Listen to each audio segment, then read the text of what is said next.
नमस्कार विद्यार्थी मित्रांनो, आपण आपल्या M3च्या कोर्सला आपण सुरुवात करत आहोत आणि सगळ्यात पहिले आपण युनिट 3 ला आपण सुरुवात केलेली आहे। तो सगळ्यात पहिले युनिट 3 मध्ये आपण जेव्हा बघतोय तो आपल्या लक्षामध्ये येतंय की आपल्याला मेनली 2 पॉइंट जे असतात त्यांना कव्हर करावं लागतं। तो 2 पॉइंट कोणकोणते आहेत बरं का? 2 पॉइंटला मेन कव्हर करण्यामध्ये पहिला असतो numerical solution for system of linear equation. आपल्याला काय करायचं असते, जे पण आपल्याकडे सिस्टम ऑफ लिनियर इक्वेशन्स आहेत, जसे की 3 इक्वेशन आपल्याला दिले जातात आणि त्यांना आपल्याला सॉल्व्ह करावं लागत असतं। यात एवढ्या पद्धती आहेत ज्यांच्यापैकी कोणती तरी एक पद्धत परीक्षेमध्ये विचारली जाते। तो गॉस इलिमिनेशन मेथड आहे, LU डिकंपोजिशन मेथड झाली, जॅकोबी मेथड झाली आणि गॉस सिडेल मेथड झाली। या 4 पद्धतींपैकी कोणत्या तरी एका पद्धतीने तुम्हाला काय करायचं आहे, सिस्टम ऑफ लिनियर इक्वेशनला सॉल्व्ह करायचं आहे। आता कशा पद्धतीने असतील, क्वेश्चन कसे असतील ते आपण पुढे बघणारच आहोत, ठीक आहे। नंतर दुसरा टॉपिक जो आपल्याला युनिट नंबर 3 मध्ये शिकायचा असतो तो आहे numerical solution for algebraic and transcendental equation. याचा अर्थ असा झाला की तुम्हाला एक सिंगल इक्वेशन दिले जात असतं, मग ते क्वाड्रॅटिक असेल, ठीक आहे, क्वाड्रॅटिक असेल, क्यूबिक असेल, एक इक्वेशन दिले जात असतं आणि त्याचे रूट फाइंड आउट करायला लावत असतात। तो इक्वेशनचे रूट फाइंड आउट करण्यासाठी आपल्याकडे या 4 पद्धती आहेत, ज्याच्यामध्ये सगळ्यात इम्पॉर्टंट पद्धत असते बायसेक्शन मेथड। नंतर 2 नंबरची जी इम्पॉर्टंट मेथड आहे ती आहे न्यूटन रॅप्सन मेथड। या 2 पद्धती खूप महत्त्वाच्या आपल्यासाठी असणार आहे। सिकांड मेथड आणि रेग्युलर फॉर्सी मेथड सुद्धा आपल्याकडे असतात। तर या 4 पद्धतींपैकी कोणती तरी एका पद्धतीवरती आपल्याला काय करायला लावतील ते, तर जो पण इक्वेशन आहे त्या इक्वेशनचे अननोन जे असतात रूट आपल्याला फाइंड आउट करायला लावतात। तो ठीक आहे। तो याचा अर्थ असा निघून आला की युनिट नंबर 3 मध्ये आपल्याला सायमल्टेनियस इक्वेशनला सॉल्व्ह करायचं आहे आणि अल्जेब्रिक किंवा ट्रान्सेंडेंटल इक्वेशन जो आहे एक सिंगल इक्वेशन त्यांचे रूट आपल्याला फाइंड आउट करायचे आहेत। आता एवढा हा सगळा डेटा आपल्याला कव्हर करण्यासाठी एक एक्झाम्पल घ्यावा लागेल। तो एक एक्झाम्पल घेऊन आपण काय करूया, आपला हा टॉपिक कव्हर करण्याचा ट्राय करूया। ओके, तो सगळ्यात पहिले आपण आता काय करणार आहोत, आपण आता सायमल्टेनियस इक्वेशनला सॉल्व्ह करण्यासाठी आपण सर्वप्रथम आता गॉस सिडेल मेथड जी आहे ती गॉस सिडेल मेथड आपण आता डिस्कस करणार आहोत। तो गॉस सिडेल मेथडमध्ये कशा पद्धतीने आपण सॉल्व्ह करत आहोत ते आपण आता बघणार आहोत। आता गॉस सिडेल मेथड जी आहे ही गॉस सिडेल मेथड आपली 3 इक्वेशन तुम्हाला दिलेले आहेत। या 3 इक्वेशनला आपल्याला सॉल्व्ह करण्यासाठी आपली एक पद्धत झाली गॉस सिडेल मेथड। तो गॉस सिडेल मेथड जी आहे ती एक पद्धत झाली जी आपण सायमल्टेनियस इक्वेशनला सॉल्व्ह करू शकतो गॉस सिडेल मेथडच्या मदतीने। आता याच्यात करतात काय, आपल्या परीक्षेसाठी किती महत्त्वाचं आहे, आपण सगळ्यात पहिले परीक्षेवरती भर घालणार। परीक्षेमध्ये आपल्याला ज्या गोष्टी महत्त्वाच्या आहेत अगोदर आपण ते बघणार। तो जास्त डेटा कलेक्ट करण्याच्या ऐवजी आपल्याला महत्त्वाचा जो डेटा आहे तो आपण कलेक्ट करायचा ट्राय करूया। तो गॉस सिडेल मेथडमध्ये काय प्रोसिजर असते, सगळ्यात पहिले आपण काय करणार आहोत, आपल्याकडे हे 3 इक्वेशन दिलेले आहेत। याच्यामध्ये अननोन जो आहे तो x, y आणि z आहे। कधी कधी x1, x2 आणि x3 असे अननोन व्हेरिएशन आपल्याला दिलेले असतात, व्हेरिएबल दिलेले असतात। दिलेल्या उदाहरणामध्ये x, y आणि z हे अननोन आहेत। 3 इक्वेशन आहेत, 3 आपल्याला व्हेरिएबल दिलेले आहेत ज्यांची व्हॅल्यू आपल्याला फाइंड आउट करायची आहे। तो आता या 3 सायमल्टेनियस इक्वेशनला सॉल्व्ह करणे म्हणजे x, y आणि z यांची व्हॅल्यू फाइंड आउट करणे होय। ओके, आपल्याला गॉस सिडेल मेथडला सॉल्व्ह करण्यासाठी सगळ्यात बेस्ट म्हणजे कॅल्क्युलेटरचा वापर करावा लागणार आहे। तर आपण आता काय करणार, सगळ्यात पहिले उत्तराचा बाण मारून घ्या आणि जे पण तुम्हाला इक्वेशन दिले ते पुन्हा आपण एकदा लिहून घेऊया। 4x + y + z = 5 पहिलं इक्वेशन झालंय। 2 नंबरचं इक्वेशन आहे x + 6y + 2z = 19। नंतर -x - 2y - 5z = 10। हे 3 इक्वेशन आपली झाली। तो आपण आता काय करणार, पहिलं जे इक्वेशन आहे त्या पहिल्या इक्वेशन मध्ये x चा जो सगळ्यात जास्त पॉवरवाला म्हणजे बघा पहिलं इक्वेशन आहे, दुसरं इक्वेशन आणि तिसरं इक्वेशन आहे। जनरली याची कन्सेप्ट वेगळी असू शकते, आपण कसं लक्षात ठेवणार आहोत, आपण काय करणार आहे, पहिल्या इक्वेशन मध्ये जो x आहे आपला त्या x वरती आपण भर घालूया। दुसऱ्या इक्वेशन मध्ये जो y आहे आपला त्या y वरती आपण भर घालूया आणि तिसऱ्या इक्वेशन मधला जो z आहे त्याच्यावरती आपला फोकस राहणार आहे। तो पहिल्या इक्वेशन वरून जेव्हा तुम्ही x ला ऑब्झर्व करताय तर x ला चिटकून पहिल्या इक्वेशन वरती जेव्हा तुम्ही x ला बघताय त्याला चिटकून असणारा 4 आहे। तो आता आपण करणार काय, पहिल्या इक्वेशनला आपण रिराईट करूया। कशा पद्धतीने लिहायचे बघा, तो पहिला इक्वेशन जे आहे त्याला आपण रिराईट करतो, कशा पद्धतीने लिहिता येईल बघा। तो x ला चिटकून जो पण आहे तो आपला काय झाला 4। तो आता आपण काय करणार, मला x चं इक्वेशन बनवायचंय।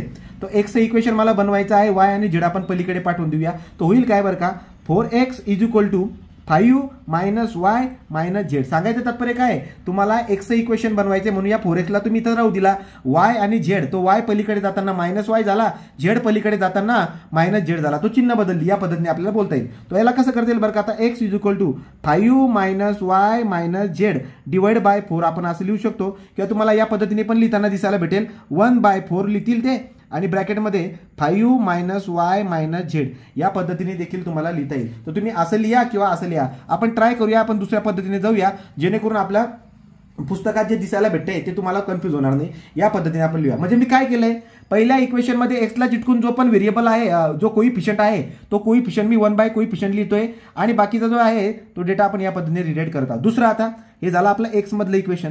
दुसरं आहे आपल्याकडे आता वाय मधलं इक्वेशन. बघा आता दुसऱ्या इक्वेशनवरून तुम्हाला वाय जर बनवायचा असेल तर वाय बनवण्यासाठी तुम्हाला काय करावं लागेल, तो वाय इज इक्वल टू वायला चिटकून असणारा 6 1/6. बघा वायला चिटकून असणारा 1/6. तो याचं काम तर झालं आता. ओके, मग आता काय करणार ब्रॅकेटमध्ये आपण लिहिणार आता तो 19. पुढचा बघा, पुढचा जो 19 आहे बरोबरचा तिकडचा, या 19 मधून तुम्हाला काय मायनस करावं लागेल, या 6y सोडून जे उरतंय, जसं की x उरतोय इकडे जाताना -x झाला आणि 2z जो आहे तो पलीकडे जाताना -2z झाला. तुमच्या लक्षामध्ये येत असेल बघा, हे झालं वायचं इक्वेशन. आणि तिसऱ्यामधून मला आता झेडचं इक्वेशन बनवायचं असेल, तो झेडचं इक्वेशन बनवण्यासाठी झेडला चिटकून कोण आहे -5 आहे. तो आपण कसं बनवणार आता, Z is equal to 1 divide by -5. बरोबर, तो झेडला चिटकून जो पण असेल तो 1 डिवाइड बाय या पद्धतीने लिहिता येईल, 1 डिवाइड बाय -1. आणि पुढे काय करणार, इकडचा आहे आपला 10 आणि या 5z सोडून जे पण टर्म्स आहेत त्या पलीकडे जातील. तो -x आहे पलीकडे दिल्यानंतर +x झाला आणि 2y जो आहे जो मायनस आहे पलीकडे जाऊन +2y झाला. तो या पद्धतीने तुम्हाला हे इक्वेशन बनवता यायला पाहिजे. तो x is equal to 1/4 5 - yz या पद्धतीने हा एक, ठीक आहे, हा एक्सचं इक्वेशन, हे वायचं इक्वेशन आणि हे झेडचं इक्वेशन, हे 3 इक्वेशन तुम्हाला बनवता यायला पाहिजे. कारण की ही प्रोसिजर आपली सेम आहे गॉस सिडेल मेथडमध्ये आणि त्याची पुढची जी पद्धत आपण बघणार आहोत गॉस जाकोबी मेथड, त्याच्यामध्ये देखील आपल्याला हीच पद्धत वापरायची आहे. इथपर्यंत आपलं कॉमन राहणार आहे, तो इथपर्यंत काही डाऊट नसायला कोणाला. ओके, तो हे इक्वेशन आपण आता बनवून टाकले. पुढच्या वेळेस आता आपल्याला काय करणं आहे, आता आपण काय करणार आहोत, गॉस सिडेल मेथडमध्ये इटरेशन आपल्याला फाइंड आउट करायला लागतात. तो एक एक स्टेप आता आपण बघणार आहोत. त्यांनी परीक्षेमध्ये कसं विचारलं जातं, काय विचारलं जातं बघू आपण. गणितांमध्ये एक बेसिक उदाहरण घेऊन आपण याला सॉल्व्ह करत आहोत. ओके, तो यांनी मला म्हणलंय की 6 इटरेशन करा. बघा हे जे एक्झाम्पल आहे याला सॉल्व्ह करण्यासाठी 6 इटरेशन मला करावे लागतात. पण जेव्हा तुम्ही 5 मार्काच्या एक्झाम्पलसाठी असे 6 इटरेशन करायला जातात तेव्हा टाइम खूप जास्त चालला जात असतो. यासाठी आपल्याला स्मार्ट वर्क करणं गरजेचं आहे आणि ते कसं करतात हे तुम्हाला मी सांगणार आहे. ओके, तो इटरेशन आता पहिलं इटरेशन बघू आपण. आपल्याला काय करायचं आहे, तो आपल्याला इटरेशन पहिलं बघायचं. तो बघा इटरेशन 1 आपण बघणार. तो इटरेशन 1 जेव्हा तुम्ही बघताय तर तुमच्याकडे जे इक्वेशन आहेत ते इक्वेशन आपण पुन्हा रिराईट करून टाकूया. जसं की बघा एक्सचं इक्वेशन काय होतं, x इज इक्वल टू 1/4 5, हे बघा हे वाला लिहितोय 5 - y - z. ओके, दुसरं इक्वेशन आपल्याकडे काय आहे, y is equal to 1/6 19 - x - 2z. Okay, आणि z इज इक्वल टू आपल्याकडे आहे 1 डिवाइड बाय -5 10 + x + 2y. या पद्धतीने आपल्याकडे हे इक्वेशन दिसायला भेटत आहे. तो पहिले इटरेशन करत असताना आपल्याला काय करणं आहे, सगळ्यात पहिले तुम्ही आता x ची व्हॅल्यू फाइंड आउट करणार. तो पहिले इटरेशन तुम्हाला करायचं आहे, तो कसं लिहिणार बघा, त्याला याला लिहायचं x1, डोक्यावरती काय लिहायचं बघा, x y z ची व्हॅल्यू काढायचं, इथे डोक्यावर लिहायचं आता आपण x1. तो मला आता पहिले इटरेशन करायचं.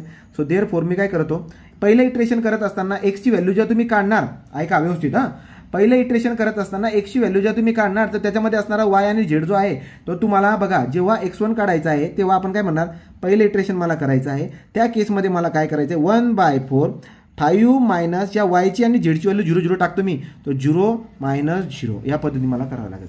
ठीक आहे, तो इथं पुढे जाऊन लिहून टाकाय, काय लिहायचं बरं का, की बाबा y is equal to z is equal to मी 0 टाकलेला आहे तेव्हा इक्वेशन बनते. बरं मग काय होईल, याला जर तुम्ही सॉल्व्ह करायला गेलात तर याचं उत्तर जर बघायला गेलं तर बघा इथे 0 0 आहे, 5/4 आपण करू शकतो, 5 डिवाइड बाय 4 किंवा कॅल्क्युलेटरमध्ये टाकू शकतो. याचं उत्तर जर तुम्ही काढायला गेलात तो 4 1 4 उरतो 1. तुम्ही काय काम करा, तो कॅल्क्युलेटरचा वापर करून टाकू. तो 5/4 आहे, 5 डिवाइड बाय 4.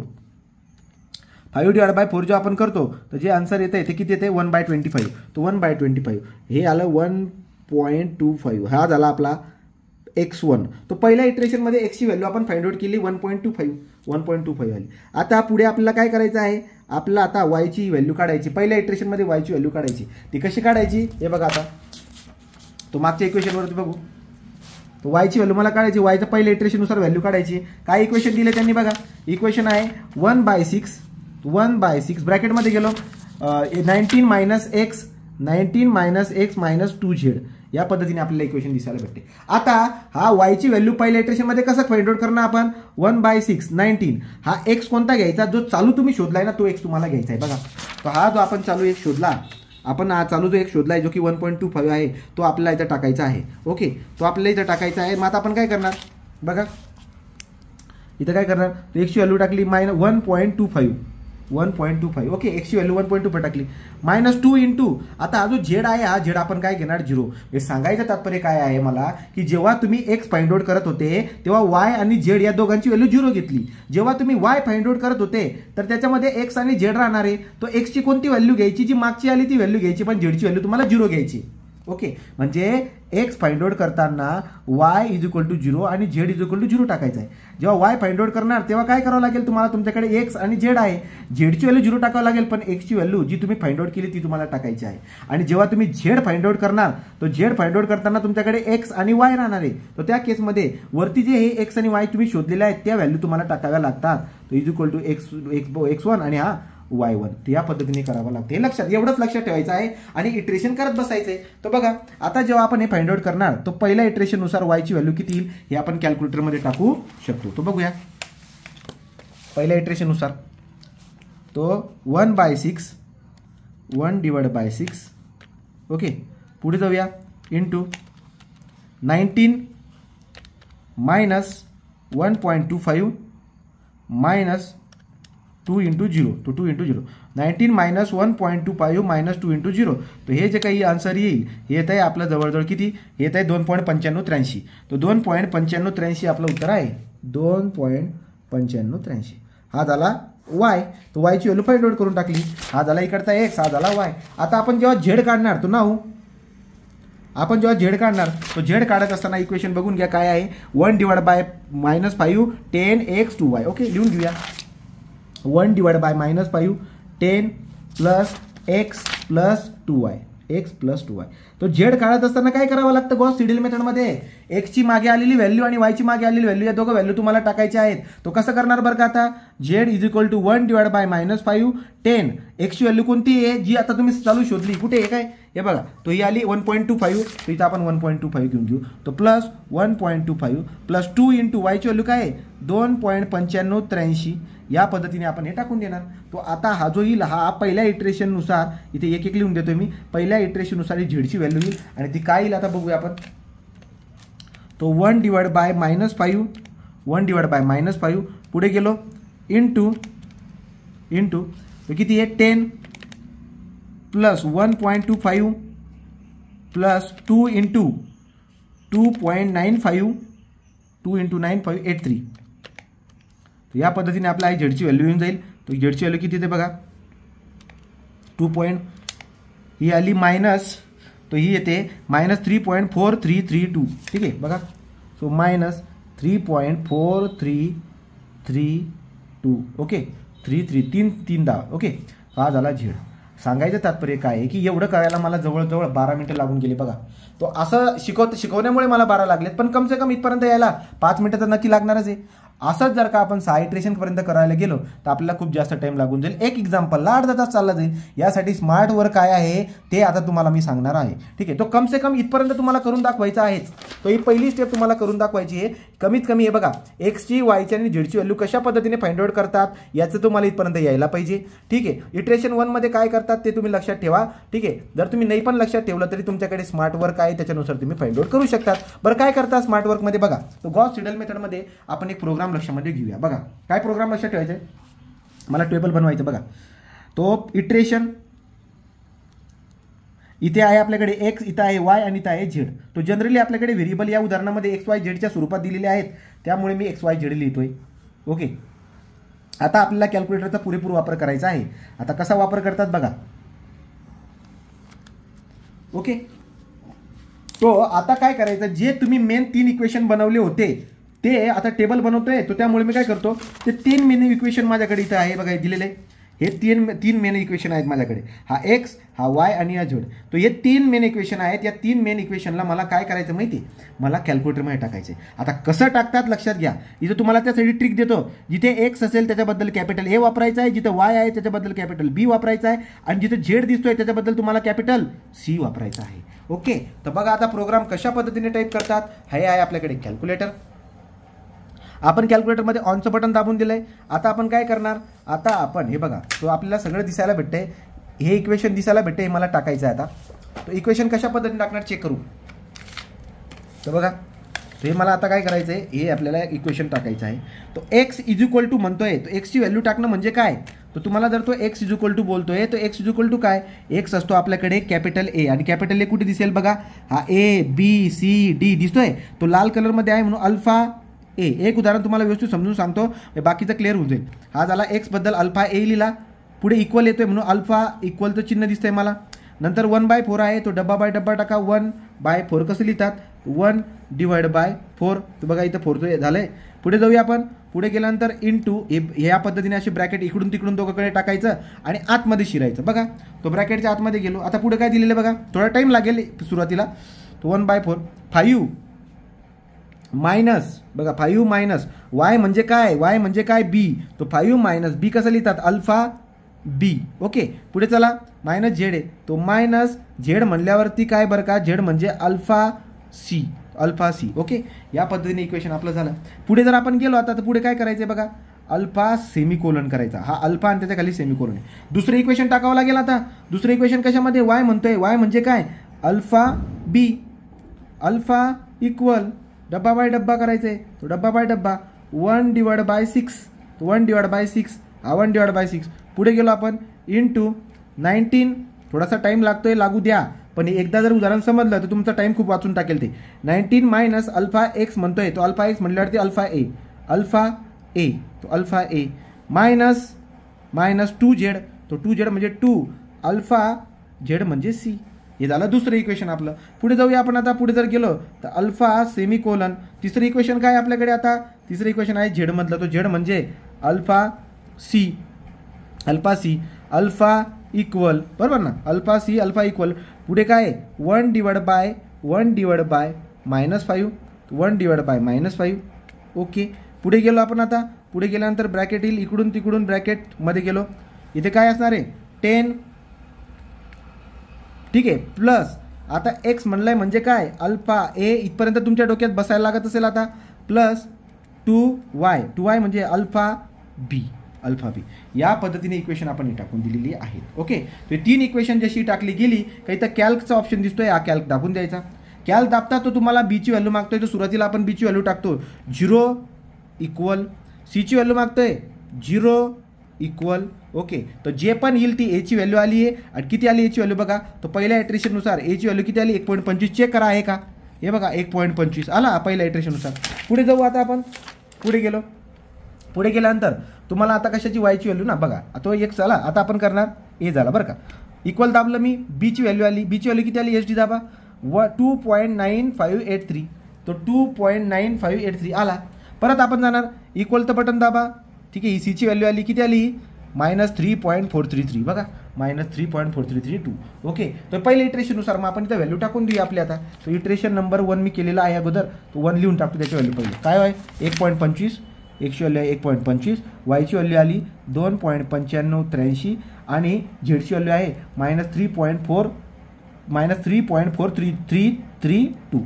ओके, तुम्हाला जर का ॲक्युरेटली काढायचं असेल तरी तुमच्याकडे एक ऑप्शन अजून सांगतो. काय करायचं, प्रोग्राम तर आपला टाकलेलाच आहे ऑलरेडी. इथं शिफ्ट मोड, आणि इथं शिफ्ट मोड झाल्यानंतर फिक्स दिसतोय बघा 6 नंबरवरती, तो 6 नंबरवरती जायचं आणि 4चं बटन दाबून द्यायचं, म्हणजे पॉईंट नंतर तुम्हाला आता बरोबर 4च घर दिसायला भेटेल बघा, -3.433 4च घर. ओके, चला मग आता पुढे जाऊ. पुढे जायचं परत, आता इथपर्यंत झालं आहे आपलं. आता इक्वल दाबायचं, तो बी मागतोय, तुम्ही काहीच करायचं नाही, इक्वल दाबायचं. तो सी मागतोय, तुम्ही काहीच करायचं नाही, तुम्ही इक्वल दाबायचं.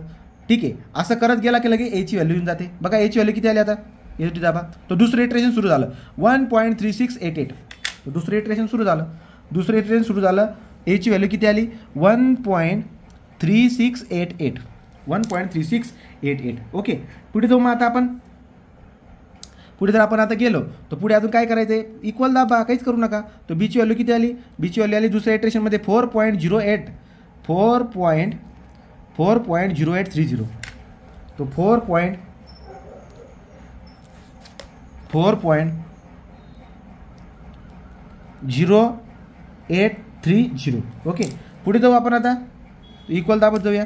इक्वल दाबल्यानंतर सीची व्हॅल्यू येते, ती येते -3.9069. ओके, चला तिसऱ्या इटरेशनकडे जाऊ. काय करावं लागेल तिसऱ्या इटरेशनला, 6 इटरेशन करायचे. तो इक्वल दाबलं, बी विचारतोय काहीच करू नका, सी विचारतोय काहीच करू नका, हा आला आपला ए. तो आता तिसरं इटरेशन, एची व्हॅल्यू किती आली चेक करू.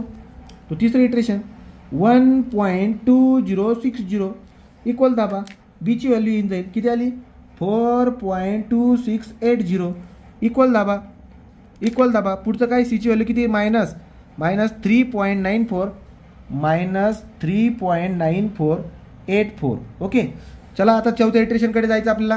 तो कसं करणार, इक्वल दाबला बी मागतोय, इक्वल दाबला सी मागतोय, इक्वल दाबला ए भेटला, किती आला ए. आता चौथ्या इटरेशनकडे आलो आपण. तो चौथा इटरेशन काय 1.1701. ओके, पुढे जाऊ. पुढे गेल्यानंतर मला बीची व्हॅल्यू किती भेटते 4.2878. ओके, नंतर पुढे जाऊया. पुढे आता माझ्याकडे आहे सीची व्हॅल्यू आली -3.9491. तो एवढं सगळं करण्यापेक्षा हे बेस्ट तरीका असू शकतो. कॅल्क्युलेटर दिला आहे तो वापर करा. पुढे जाऊ आता. तो B question mark, C question mark. आता आला पुढचं इटरेशन एची व्हॅल्यू. तो पाचवं इटरेशन 1.1653.